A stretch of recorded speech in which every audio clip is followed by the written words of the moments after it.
আজকের লেকচারে আমরা শুরু করব inclusion property of a cache memory. মানে ক্যাশ মেমোরির মধ্যে ইনক্লুশন প্রপার্টিটা কি বলছে সেটাকে আমরা এই লেকচারে ডিসকাস করব। University theory examination point of view এর জন্য এই কনসেপ্টটা কিন্তু খুবই ইম্পর্টেন্ট। প্রথম শুরুতেই আমি বলে দিলাম, বেসিক ক্যাশ মেমোরির ব্যাপারে আইডিয়াগুলো কিন্তু অলরেডি আমাদের প্লেলিস্টে চলে এসেছে। যারা এখনো দেখোনি বা বেসিক ক্যাশ মেমোরি কি জিনিস সেটাই জানো না, ম্যাপিং জানো না, রেফারেন্স অফ লোকালিটি গুলো জানো না, অলরেডি এগুলো প্লেলিস্টে অ্যাভেলেবেল আছে। আমি এই ভিডিওর আই বাটনে প্রোভাইড করে দেবো লিঙ্কগুলো, তোমরা সিকোয়েন্সিয়ালি কনসেপ্টগুলোকে গ্রিপ আপ করতে পারো। তো চলে আসো, কি বলছে ডেফিনেশনটা প্রথমে দেখি।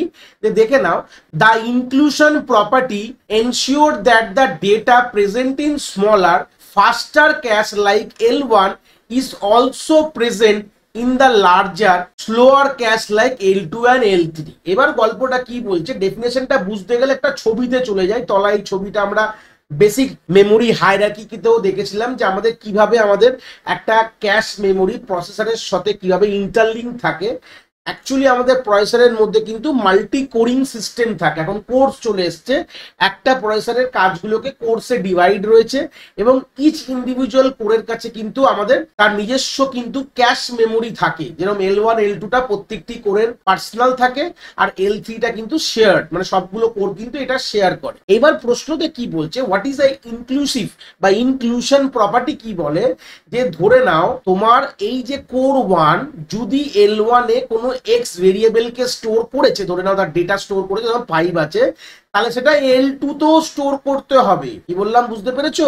বা তোমার যদি তার এক্সট্রা হায়ার লেভেল L3 তেও কিন্তু তোমার এরকম স্টোর থাকবে। সেটাকেই বলছে কিন্তু ইনক্লুশন বা ইনক্লুসিভ প্রপার্টি। যেগুলো তোমার ফাস্টার, L1 হচ্ছে অনেক ফাস্টার বা ফার্স্ট লেভেল এরকম ভাবে থাকে। প্রথম হচ্ছে L1, তারপর হচ্ছে L2, তারপর কিন্তু L3। দেখো এখানে এক্সাম্পলও তাই দিয়েছে। L1 খুব কম থাকে, 32 কেবি দেখতে পাচ্ছ। তারপর L2 তার থেকে বেশি, দেখো 256 কেবি।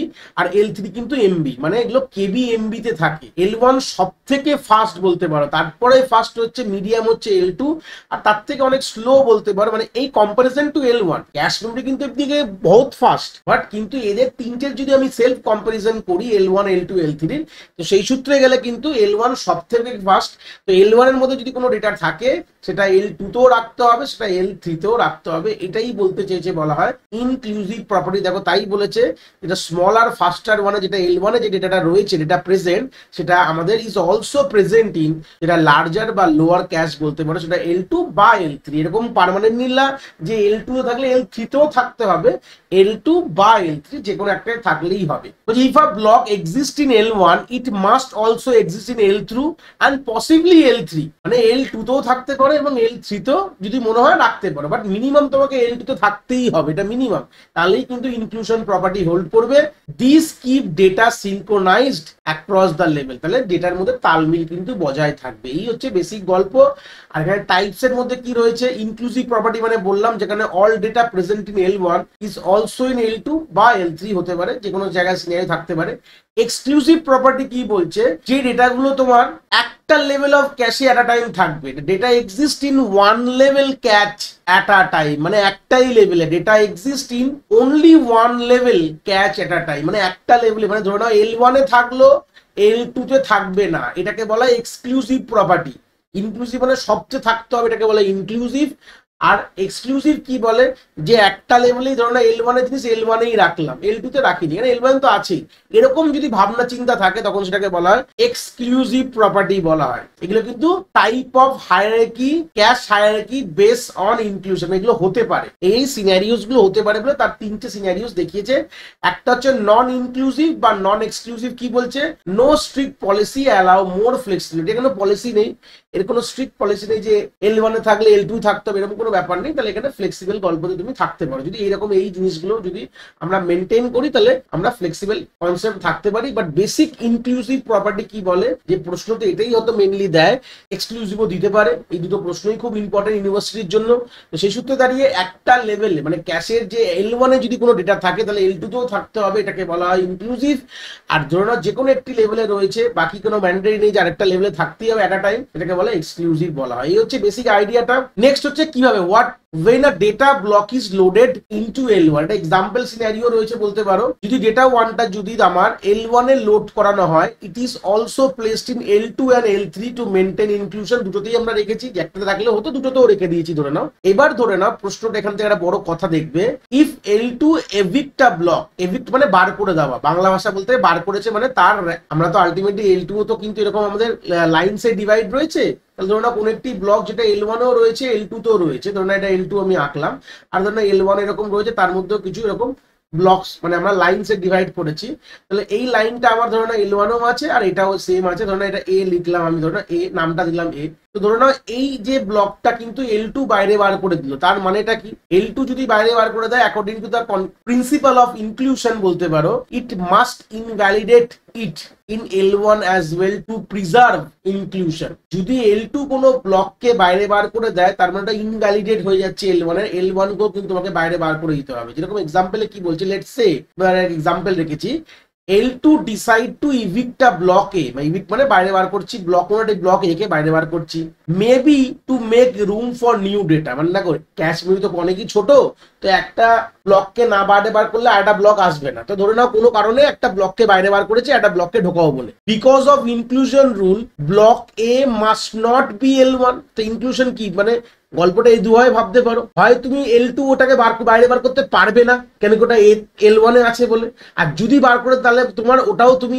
L1 এও তুমি রাখতে পারবে না, without also been in L2। তাহলে ওখান থেকে কি আসছে, ইনক্লুশন রুলস তাহলে কি বললো, যদি কোনো ব্লক A যদি তোমার L2 বাইরে বার করে দেয় তোমাকে L1 কেও বাইরে বার করে দিতে হবে, কেন কি L2 এর মধ্যে নেই। So to keep the system consistent it must also remove invalidated block A from L1। This process is called invalidation. তাহলে গল্পটা কি, একটা L2 ব্লক বাইরে বার করে দিল, L1 কি করলো, L1 মধ্যেও সেই ব্লকটা ছিল, L1 সেটা বাইরে বার করে দিল, কেন কি L2 ওটাকে বাইরে বার করে ইনভ্যালিডেট বলে দিয়েছে। তো সেই সূত্রেই কনসেপ্টটাকে ইনভ্যালিডেশনও বলা হয়, যেখানে যেই ব্লকটা L2 তে নেই তাহলে সেই ব্লকটা L1 এও থাকবে না, যেই ব্লকটা L1 এ থাকবে সেই ব্লকটা L2 তেও থাকতে হবে। এই কনসেপ্টটাকে বলা হয় প্রিন্সিপাল অফ ইনক্লুশন রুলস বলতে পারো।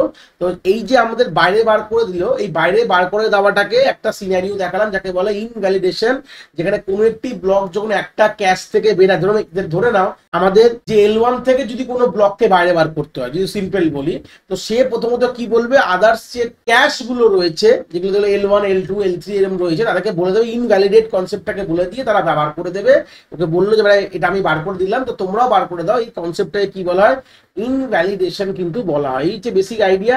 বেনিফিটস কি আছে এখানকার, সিম্পল কোহেন্সি। তো সিম্পল কোহেন্সি কথাটার মানে কি, ব্যাপারটা আমরা কোহেন্সি নিয়ে একটা সেপারেট লেকচারে পুরো ডিসকাস করব। কোহেন্সি কথাটার মানে ক্যাশের মধ্যে কিছু ডেটা রাইটিং প্রবলেম হতে পারে, আমি জাস্ট একটু ওভারভিউ দিলাম, ইন ডেপথ গেলাম না, বা এটাকে সিম্পল কথা রাইটিং প্রবলেম না বলো, আমরা যদি এক কথা যদি বলতে পারি ডেটা সিনক্রোনাইজেশন প্রবলেম, ডেটাগুলোকে সিনক্রোনাইজ না কনসিস্টেন্স না, বা বলতে পারো ডেটা কনসিস্টেন্সি প্রবলেমও বলতে পারো। এক কথা যদি বলতে চাই আমরা ইন ডেপথ ডিসকাস করবো, এটা নিয়ে সেপারেট লেকচারে, চিন্তার বিষয় নেই, আগামী দিনে আসবে, কোনো প্রবলেমের বিষয় নেই তোমাদের এটা নিয়ে, বাট এটা কি বলতে চাই জাস্ট আইডিয়া দিয়ে দিলাম। তাহলে এই যে ইনক্লুসিভ প্রপার্টি দিয়ে আমাদের কিন্তু কোহেন্সি ব্যাপারগুলো অনেকটা সিম্পলিফাইজ হয়ে যায়, যেখানে আমাদের makes snoop based coherency protocol easier to implement, যেখানে আমাদের পরবর্তীকালে আমরা এই প্রোটোকলটাও দেখবো, স্নুপ বেস কোহেন্সি প্রোটোকল যেটা রয়েছে, স্নুপিং বাস প্রোটোকল, সেটা আমরা পরবর্তীকালে লেকচার সিরিজে দেখবো, যেটা আমাদের অনেকটা ইজি হয়ে যায় ইনক্লুসিভের জন্য, যেখানে একটাই থাকলে আরেকটাই থাকতেই হবে, এটাই বলতে চাইছে। only need to check L2 or L3 to determine the data exists in the upper level cache or not। মানে ধরে নাও আমরা তো আমাদের এইভাবে রয়েছে, তো L1 L2 তারপরে L3, যদি এরকম বলি L1 ক্যাশ রয়েছে তারপরে L2 তারপরে L3, তাহলে আমি L3 আর L2 দেখেই বলে দেবো যেটা L1 এ আছে কিনা, এটা অনেকটা ইজি হয়ে গেল। Faster lookup, hardware does not need to check all level if the lower level cache has the block. তাহলে যদি আমাদের সিপিইউ, হার্ডওয়্যার মানে সিপিইউ তে যদি L1 এই পেয়ে যায় তাহলে L2 দেখা দরকার আছে, দেখা দরকার নেই, কিন্তু L1 এই পেয়ে যাওয়া গেছে, এটা কিন্তু অনেকটা ইজি হয়ে যাচ্ছে। এবং যে কোনো প্রোটোকলে ভালো থাকলে তার খারাপও রয়েছে। খারাপ এখানে কি রয়েছে, down side of inclusive cash কি বলছে, redundant storage, data is duplicate across the level, West space. তাহলে আলটিমেটলি এখান থেকে এটা বুঝতে পারছো, তাহলে যতগুলো দেখো L1 এও রয়েছে, L2 তেও রয়েছে, L3 তেও রয়েছে, তাহলে ভাই দরকার কি ভাই, L1 এ রয়েছে তো ভালো কথা, আবার L2 তে রাখার দরকার কি, একই জিনিস বারবার রাখলে কি হয়, স্পেস তো ওয়েস্ট হচ্ছে। এটাই বলছে যে redundant space ways. Force eviction মানে ইভিকশন মানে বাইরে বার করে দেওয়া, ফোর্সফুলি বাইরে বার করে দিচ্ছে, কথাটার মানে হচ্ছে evict from L2 may cause L1 eviction even if still in use. মানে কথাটা ভাবো, L2 থেকে যদি বাইরে বার করে দিলাম, যেটা মেন এখানকার সমস্যা কোন একটা ব্লককে, তার মানে সেটাকে L1 থেকে বাইরে বার করতে হবে। কিন্তু প্রিন্সিপালটা এই বলছে, ইনক্লুসিভ প্রিন্সিপাল তো এটাই বলছে যে L2 থেকে বেরালে L1 থেকেও বেরাবে, বাট L1 হয়তো এটা এখন সিপিইউ ব্যবহার করছে, এরকম হতে পারে না। তাহলে ফোর্স এভিকশন মানে ফোর্সফুলি L1 থেকে বাইরে বার করে দেওয়া হবে। Is the one kind of a downside বা ডাউনফল অফ ইনক্লুসিভ ক্যাশ, মানে বলতে পারো ইনক্লুসিভ যে রুলসটা রয়েছে এটা কিন্তু ডাউনসাইড বলতে পারো বা ডিসঅ্যাডভান্টেজও বলতে পারো। ইউজ কেস কি আসছে, কমন ইন ইন্টেল আর্কিটেকচার, মানে ইন্টেল যে প্রসেসর গুলো যেগুলো যারাগুলো মার্কেটে রয়েছে সেগুলো কিন্তু এই কনসেপ্টটা খুব বেশি কিন্তু ইউজ করতো আগেকার দিনে, যেখানে inclusive L3 cache is older CPU কোর্সের আমরা মেনলি ব্যবহার করতো আগেকার দিনে। Good fit when hardware coherency is necessary and snooping is use. মানে এটা কোথায় খুব মানে ভালো বলতে পারো এই কনসেপ্টটা, যেখানে হার্ডওয়্যার কোয়েন্সি প্রোটোকলস গুলো ব্যবহার করা। আমরা পরবর্তীকালে কোহেন্সি নিয়ে অনেক কথা বলবো, চিন্তার বিষয় নেই।